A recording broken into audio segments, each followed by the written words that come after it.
he, ha, ha, ha, me, ta-da. So, comes packaged nice and well. And this is what it looks like. Actually, it looks really nice. So on the bottom here, you can turn on the LEDs. Let's go ahead and check here. So it looks like you must provide your own batteries, and it looks like 3 AAA batteries. Okay, turn it on. So you got a really nice light base. Looks like the LEDs go all around the bottom.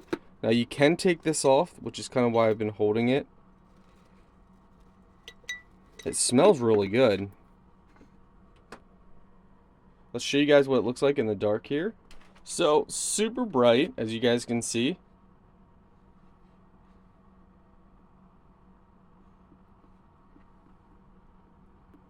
From a distance, because of how the lights are, it is hard to see the top. Now, on camera, you can actually see it better than in person. In person, it's harder to see the top of the rose. Now, the camera shows it much better, but that's what it looks like.